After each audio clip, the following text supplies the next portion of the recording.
ये स्टूडेंट, कल के लास्ट लेक्चर में हमने डिस्कस किया था ऑब्जेक्टिव ऑफ ऑडिटिंग, जिसमें हमने कुछ कवर किया था सब्सिडरी ऑब्जेक्टिव में से। सब्सिडरी ऑब्जेक्टिव में हम डिस्कस कर रहे थे कि किस तरह से हम फाइंड आउट करेंगे डिफरेंट टाइप्स की जो एरर्स हैं उनको। ओपनिंग एंट्री चेक करेंगे, comparison with last year trial balance से कंपैरिजन करेंगे। सेकंड इसमें आता है डिटेक्शन ऑफ फ्रॉड। उसी लेक्चर को हम आगे कंटिन्यू करते हुए आगे करते हैं। डिटेक्शन ऑफ फ्रॉड यानी जो हमने बात की थी मिस्टेक की या एरर्स की, वो गलतियां होती है जो जानबूझकर नहीं की जाती बल्कि अनजाने में हो जाती है। लेकिन अगर वही गलती जानबूझ के करे तो उसको क्या बोलते हैं? फ्रॉड बोलते हैं। यहाँ पे फ्रॉड की जो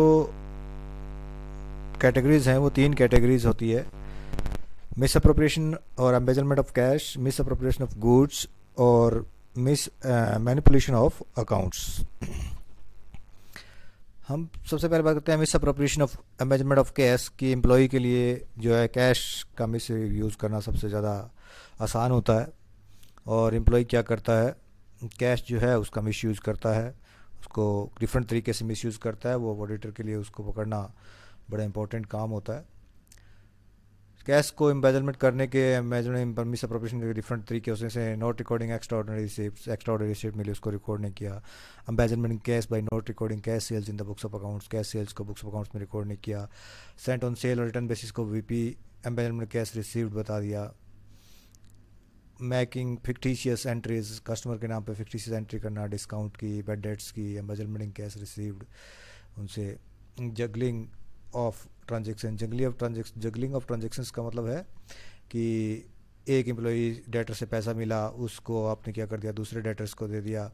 दूसरे डेटर से पैसा मिला, उसको जेब में डाल दिया, उसकी जगह उस तीसरे डेटर से जो पैसा मिला उसको इसके खाते में डाल दिया। इस तरह से फिर तीसरे की जगह चौथे से मिला वो डाल दिया, तीसरे का पैसा यूज़ कर लिया। इसको जगलिंग ऑफ आइटम्स बोलते हैं। और नेक्स्ट है stealing of cheques and negotiable instruments की चोरी करना। Embezzling the income earn by the organisation showing the same as it still receivable. Making entries false donation and charity की नकली एंट्री करना। Receipt from sale old non usable goods, जो अखबार वगैरह, न्यूज़पेपर वगैरह या कोई कबाड़ बेच दिया उसकी एंट्री ना करना। नॉन रिसीव्ड को बुक्स ऑफ अकाउंट्स में शो ना करना। फास्ट बिल परचेज किया, फास्ट सेल्स के लगाना।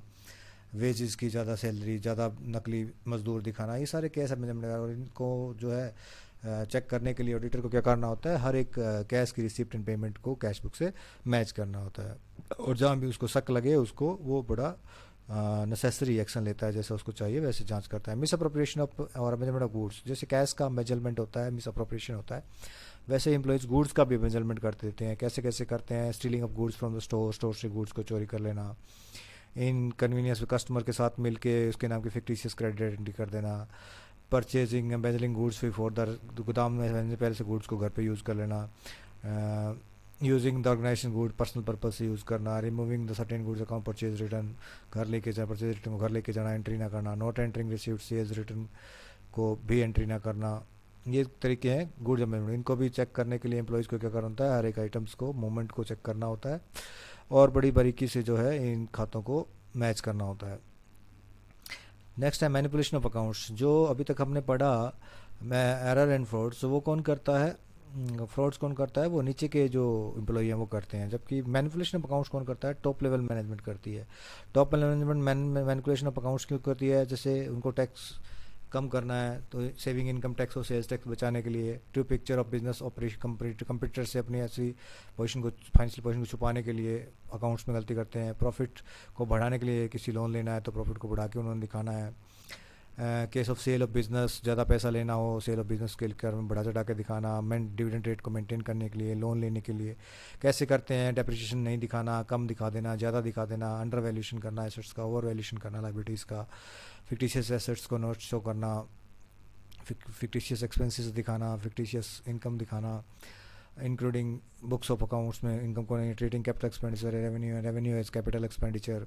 शोइंग फॉल्स एज परचेज, झूठी खरीद दिखाना, उसने परचेज रिटर्न दिखाना। सीक्रेट रिजर्व्स क्रिएट करना, विंडो ड्रेसिंग करना, ये सारे तरीके हैं एम्प्लॉयज़ के लिए मैनिपुलेशन ऑफ अकाउंट्स को। इनको भी बड़ी ऑडिटर जो है should vouch and verify all assets and liabilities, जो भी एसेट्स के वाउचर्स हैं उनको अच्छी तरह से वाउच करे, वेरिफिकेशन करे, और जो है डिटेक्ट उनको फ्रॉड्स को डिटेक्ट करने की कोशिश करें।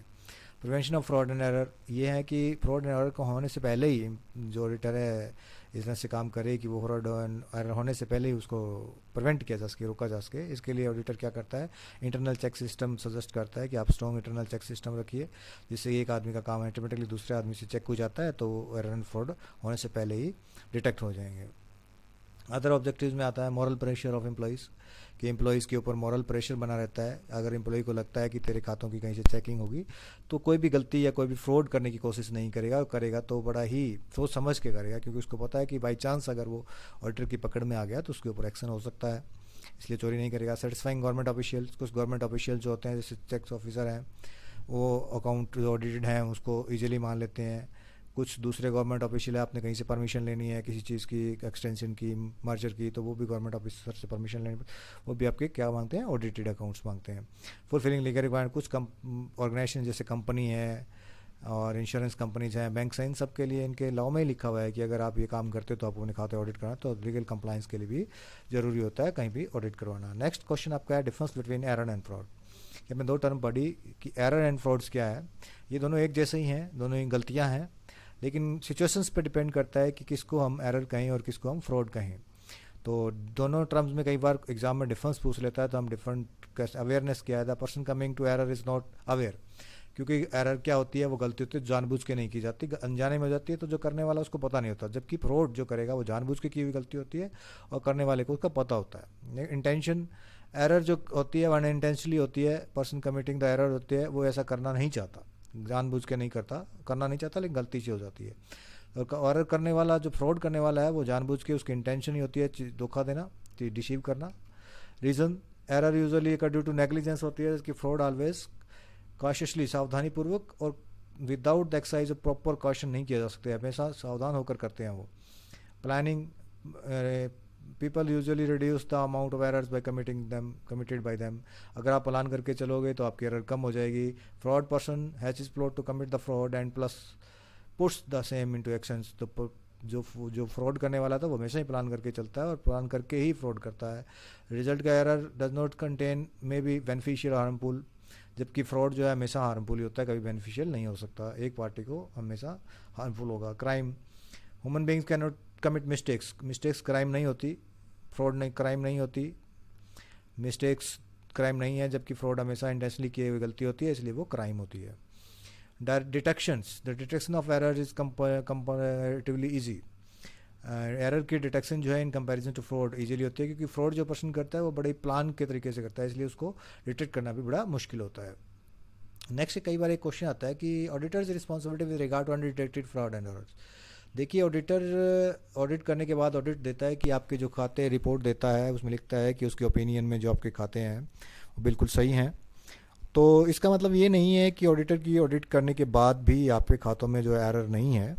हालांकि ये इस बात की गारंटी नहीं होती ऑडिटर का जो सर्टिफिकेट है, ऑडिटर की जो रिपोर्ट है कि इसमें एरर एंड फ्रॉड नहीं है, और ऑडिटर सिर्फ अपना ओपिनियन देता है और वो कहीं एरर है तो उस एरर को आपकी रिपोर्ट में लिख देता है और उसको दूर करना मैनेजमेंट का काम होता है। हालांकि ऑडिटर को हम इस बात के लिए रिस्पॉन्सिबल नहीं ठहरा सकते कि आपके ऑडिट के बाद भी जो है वहाँ एरर पाई गई है। ऑडिटर जस्ट अपना ओपिनियन देता है, वो रैंडमली चेक करता है, इसलिए ऑडिटर को बहुत जल्दी हम किसी एरर एंड फ्रॉड अनडिटेक्टेड रह जाते हैं तो उसके लिए रिस्पॉन्सिबल नहीं ठहरा सकते, ऑडिटर बच जाता है।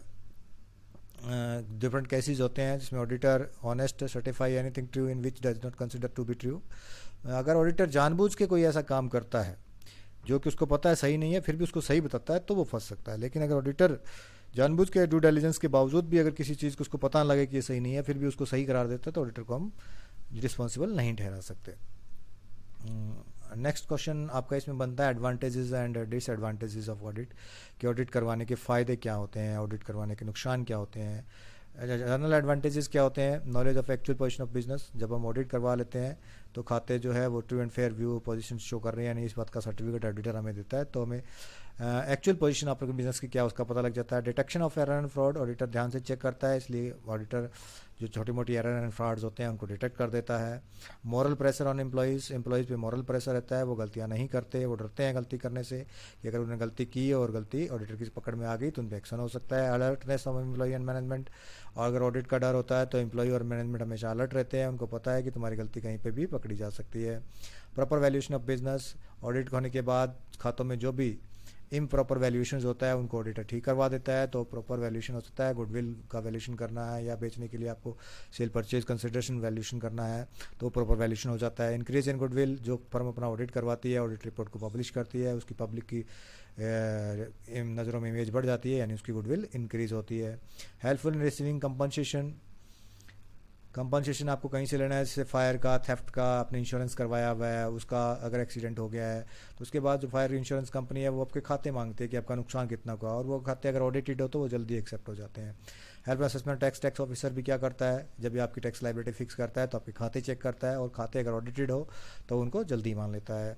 Helpful in getting declared insolvent, अगर आपको दिवालिया होना है तो आपको क्या करना है, कोर्ट में एप्लीकेशन देती है और कोर्ट आपके खाते चेक करती है कि वास्तव में आपके खर्चे जो है वो आपके इनकम से ज़्यादा हो गए या नहीं है। अगर आपके खाते ऑडिटेड हों तो कोर्ट उनको जल्दी मान लेती है, अदरवाइज कोर्ट नहीं मानती।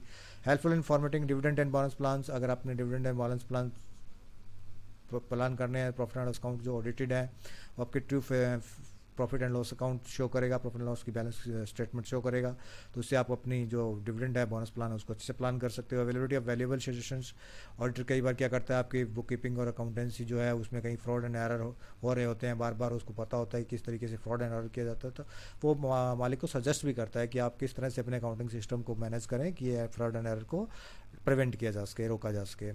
Advantages to various organisation wise भी कुछ ऑर्गेनाइजेशन ऑडिट है। सोल प्रोप्राइटरशिप की बात अगर हम करें तो सोल प्रोप्राइटरशिप में अगर प्रूफ कोर्ट में कोई झगड़ा हो जाता है तो ऑडिटेड अकाउंट्स को एज ए प्रूफ यूज़ कर सकता है। Conversion of business in partnership में कन्वर्ट करना है तो ऑडिटेड अकाउंट्स को दूसरे बंदे को जिसको पार्टनर बनाना चाहते हो वो जल्दी उस पर विश्वास करेगा। Conversion of comparative study possible, audited account से पिछले कई सालों की आपके साथी बिजनेस हैं उनके साथ अगर आपने कंपैरिजन करना है वो अच्छा हो जाता है। Helpful in assessment of wealth tax government को एक्सेस करना है तो ऑडिटेड अकाउंट के बेस पे जल्दी हो जाता है। Helpful assessment income tax and sales, income tax sales department हमेशा आपके ऑडिटेड अकाउंट्स को प्रेफरेंस देता है तो आपके इनकम टैक्स और सेल्स टैक्स असेस करना आसान आपके लिए हो जाता है।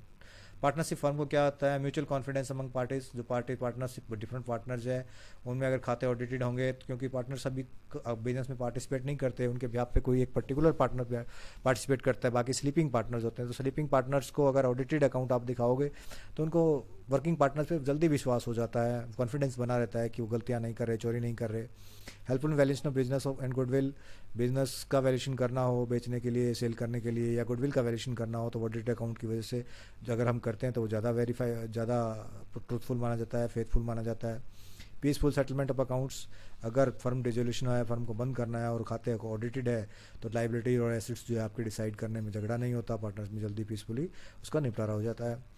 जॉइंट स्टॉक कंपनी में क्या होता है, confidence among share holders company के मालिक होते हैं लेकिन वो कंपनी के डे टू डे के मैनेजमेंट में पार्टिसिपेट नहीं करते। कौन करता है मैनेजमेंट, डायरेक्टर्स करते हैं। तो बोर्ड ऑफ डायरेक्टर्स अपने खातों को ऑडिट करवाएंगे और ऑडिट की एनुअल रिपोर्ट शेयर होल्डर्स की मीटिंग में प्रेजेंट करेंगे तो शेयर होल्डर्स का ज़्यादा विश्वास बनेगा अपनी कंपनी पे। ईजी अवेलेबिलिटी ऑफ इन्वेस्टमेंट्स, जो कंपनी अपने खाते को ऑडिट करवाती है फिर ऑडिट रिपोर्ट पब्लिश करती है तो इन्वेस्टर्स को कंपनी पे ज़्यादा कॉन्फिडेंस बनता है और जल्दी पैसा मिलता है। Helpful in detection of declaration of dividend, company जब अपने खातों को ऑडिट करवाती है तो उसको ट्रू पोजीशन ऑफ प्रॉफिट पता लग जाती है जिससे कंपनी अपना डिविडेंड डिक्लेयर करने में जल्दी करती है। फैसिलिटेट अमलमेशन ऑब्जॉर्प्शन, कंपनी को अमलमेशन करना है, ऑब्जॉर्प्शन करना है, रिकन्स्ट्रक्शन करना है तो डिफरेंट जो फाइनेंशियल अथॉरिटीज़ हैं, डिफरेंट जो गवर्नमेंट अथॉरिटीज़ है वहाँ से उसको परमिशन लेनी पड़ती है और उन परमिशन के लिए अगर खाते ऑडिटेड हैं तो ईजिली परमिशन उनको मिल जाती है। अदर पार्टीज़ को क्या फ़ायदा है, प्रॉपर्टी ट्रस्ट बेनिफिट हैं, पर्टिकुलर पर्सन ट्रस्टी हैं अदर्स के सामने रखेगा तो उसके काम की ट्रस्ट ऑनेस्टी और जल्दी ऑडिटेड अकाउंट से मान जाएगी। Audited accounts of business helpful in insurance company, loss वगैरह आपको हो गया तो इंश्योरेंस कंपनी उसको जल्दी मान लेती है।